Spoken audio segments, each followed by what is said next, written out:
আজকে তোমাদের সাথে অন্যরকম একটা সমস্যার সমাধান নিয়ে এলাম, যেটা বিউটিশিয়ানদের হয়ে থাকে। যখন আমরা পিয়ার্সিং করি তখন গান শট দেওয়ার পরে গান এবং কানেরটা আটকে যায়, তখন অনেকে ভয় পেয়ে যায়। এর কারণটা হলো গানের যে হোলটা থাকে তার সাথে কানেরটা ঠিকঠাক বসে না। এই সময় আমরা যেটা করতে পারি, একটা সোন্ডা দিয়ে ভালো করে চেপে ধরে ডান দিক বাঁ দিক আমরা যদি একটু ঘোরাই, তখনই কিন্তু ইজিলি খুলে যায়। তো আজকে আমার একটা মিষ্টি ক্লায়েন্ট, সে কান ফোটাতে এসেছিল। প্রথম দিকে সে একটু ভয় পাচ্ছিল। তো আজকে আমরা জেনে নেব যে তার রিয়াকশনটা কি এবং পরে কি ভয় লাগছে রিয়াকশন কিনা হলো। বলো। লাগছে একটু একটু। না একটু ভয় সে পেয়েছিল, কিন্তু পরের দিকে তার কিন্তু একেবারেই ভয় লাগেনি, কারণ খুবই অল্প লাগে।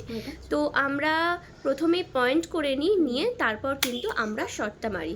আজকে ভিডিওটা কেমন লাগলো তোমরা কিন্তু বলবে। ওর খুশিটা একবার জাস্ট খুব লেগেছে? দেখে নাও, ও কতটা খুশি হয়েছে।